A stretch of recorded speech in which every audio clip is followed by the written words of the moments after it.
이승기의 열애설이 보도되면서 많은 이들이 관심을 보이며 축하해줬지만 일각에서는 이승기 실망했다면서 비판적인 시각이 제기되고 있습니다. 그 이유는 이승기와 열애설이 난 이다인 때문인데요.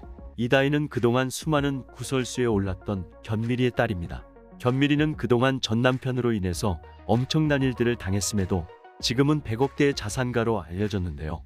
그동안 견미리가 각종 구설에 시달린 이유는 무엇인지 자세히 알아보려고 합니다.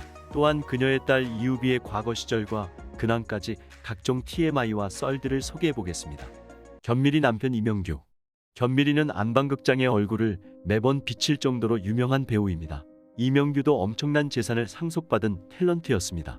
그러나 이명규의 잘못으로 두 남녀는 파국을 맞게 됩니다.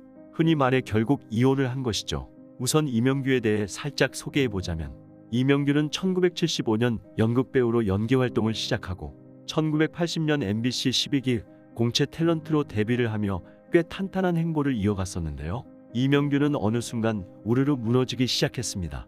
이명규는 카페에서 술을 마신 후 직원을 폭행해서 구속되었고 2003년, 2007년 술값을 내지 않아 사기 혐의로 체포되었던 큰 사건이 있었습니다. 2015년 8월에는 보이스피싱 인출책으로 붙잡히기도 했습니다. 갖가지 흉흉한 사건 때문에 말이 굉장히 많았고 속 썩이는 남편 탓에 견미리는 소가리를 오랫동안 냈다고 합니다. 하지만 속 썩이는 것도 문제이지만 둘은 가치관이 현저히 달랐습니다. 견미리는 시장에서 옷을 사 입을 정도로 알뜰하지만 이명규는 재산이 있을 당시에 고급스러운 백화점 옷만 사 입었습니다. 이명규는 과거 아버지가 물려준 165억으로 미국에서 호화스러운 생활을 누렸지만 과도하게 소비하고 사업까지 실패해서 2년 6개월 만에 나락으로 떨어졌다고 합니다. 최고의 자리에 위치해 있었지만 이혼 후 완전히 최하의 자리로 떨어지게 된 셈이죠. 이명규의 밑바닥 인생. 현재 이명규는 교회 청소를 하며 살고 있습니다. 찜질방 생활을 하다가 비용이 밀려서 쫓겨나게 되어 원룸에서 생활하고 있습니다. 즉 밑바닥 인생을 살고 있는 것입니다. 모든 것을 탕진하니 불면증에 걸려서 술을 마셨는데 술에 중독이 되어 결국 알코올성 치매까지 걸렸다고 합니다. 어느 날은 파출소에서 자기 자신을 발견한 적도 있다고 했는데 제발 내일 아침 눈뜨게 하지 말아달라 라고 기도를 한 적이 있어 이 이야기는 대중들의 충격을 샀었죠. 이 모습은 현재까지 화제가 되어 입에 오르내리고 있는 이야기입니다. 5,000평 집에서 살다가 한순간에 원룸에서 살아가니 극적인 사건이 아닐 수 없습니다. 현재 이명규는 폭행 혐의로 불구속 입건되는 등 계속된 범죄로 전과 구범인 것으로 전해졌습니다. 견미리 100억 재산. 그에 비해 견미리는 이명규와 이혼을 하고 재혼을 한 후 재산이 100억대로 늘었다고 언급했습니다. 홍석천은 견미리가 어마어마한 집에 사는 것 같더라라며 견미리의 둘째 딸이 SNS로 내 방 거실에 TV가 생겨서 매우 신남이라는 글을 게재해 화제가 되기도 했다고도 얘기하며 모두를 놀라게 했습니다. 실제 확인 결과 견미리는 초호화 저택에서 살고 있습니다. 지하 2층에서 지상 4층까지 6층으로 된 집에서 살고 있고 각 방이 거실인가 할 생각이 들 정도로 무지막지하게 크다고 합니다. 관리비만 500만 원이라는 소식에 모두들 벌벌 떤다고 하네요. 김일중은 나도 그런 집에서 살 수 있을까? 그런 날이 올까라고 발언했는데 이 말을 듣고 제작진이 폭소했다고 합니다.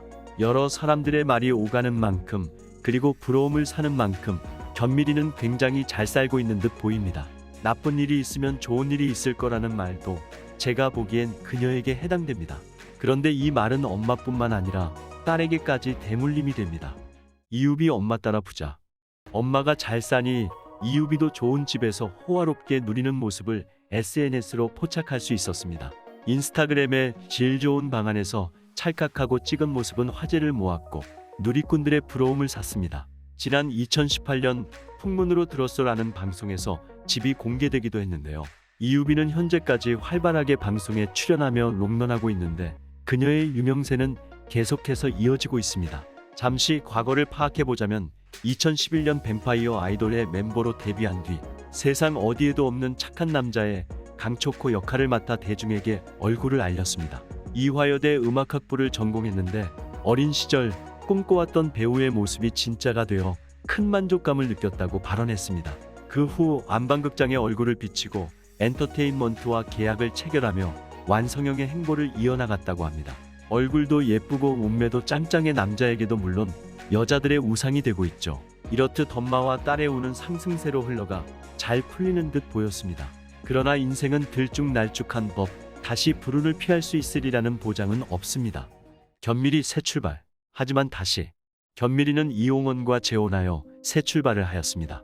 그렇게 아들 이기백을 낳고 딸들을 챙기며 잘 사는 듯 보였으나 삶은 순탄하게만 흘러가지 않았습니다. 이홍원은 허위공시로 주가를 조작하고 부당하게 이득을 챙긴 혐의로 재판에 넘겨졌습니다. 견밀이는 남편 때문에 큰 화를 당하였으나 재혼 후에도 다시 구설수에 올라서 답답한 심정을 토로한 바 있습니다. 재판 1심에서 실형이 나와서 법원은 이홍원에게 25억 원을 요구했습니다. 그런데 이 불똥이 견밀이와 딸에게까지 튀었고 견밀이와 딸도 이홍원과 공범이라는 소문이 자자하게 뿌려졌습니다. 견밀이는 94억 4천만 원의 수익을 올렸다는 보도가 대대적으로 나왔고 이유비도 주식으로 4억 7천만 원의 수익을 올렸다는 기사가 나왔습니다. 이 때문에 굉장한 의심과 비난을 샀고 말은 파다했습니다. 급기야 견밀이는 실명거론을 자제해달라고 요청했고 경영에 관여한 적도 없다며 불필요한 억측은 그만하라고 이야기했습니다. 결국 견밀이는 남편 관련 사건에서 참고인으로 조사를 받았고 가족의 경우는 조사 대상도 아닌 것으로 판결이 났습니다. 결국 사건의 끝에는 남편의 이름만이 남았습니다. 그래서 이 같은 사건 때문에 실명 거론을 자제하고 반대하는 의견을 연예인들이 많이 이야기하기도 했으며 누리꾼들의 반응도 실명 거론을 자제하자는 쪽으로 흘러가서 이 난제가 많이 논란을 일으키기도 했습니다. 두 번의 논란을 딛고 견밀이는 큰 구설을 2번이나 시달려야 했는데요. 이 모든 원인은 남편 때문인 것으로 알려졌습니다. 그러나 견밀이는 남 탓하기보다는 자기가 어떻게 하면 잘 되는가를 파악하며 열심히 자기 일을 하는 것에 공을 들였습니다. 비록 타인 때문에 손해를 봤지만 감수하고 자기 길을 계속한 것이죠. 그래서 몇 번의 순환곡선이 생기더라도 방송계에서 계속 사라지지 않고 얼굴을 알릴 수 있었던 것은 아닐까 싶습니다.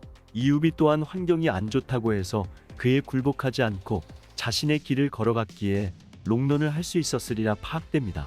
안 좋은 일이 닥치면 좋은 일이 꼭 찾아온다고 하니 다시 한번 좋은 일을 기다려봐도 되지 않나 싶습니다. 견밀이와 이유비의 잘못이 아니라 남편의 잘못이 명백한 상황이니까요. 자기가 악한 업보를 하면 악한 업보가 그대로 되돌아온다고 하는데 제가 보기엔 그 말이 딱 들어맞습니다. 인과응보라고 하죠. 난잡한 상황 속에서 태도를 유지하며 자기를 잃지 않은 두 모녀를 보며 마음으로라도 위로해야겠다는 생각이 드네요. 여태껏 견밀이와 이명규의 일화 그리고 딸 이유비의 TMI까지 다양한 이야기를 해보았는데요. 이 영상을 통해 새롭게 관심을 가진 분들도 있으실 테고 혹은 다시 상황이 정리된 듯한 느낌을 가지신 분들도 있으실 텐데요. 지금까지 시청해주신 모든 분들 감사드리고 좋아요와 구독 꼭 눌러주세요. 견밀이와 이유비를 향한 응원 댓글도 남겨주시고 저희 영상 어땠는지 코멘트도 달아주세요. 앞으로도 많은 관심과 사랑 부탁드립니다. N차 시청도 잊지 마시고요.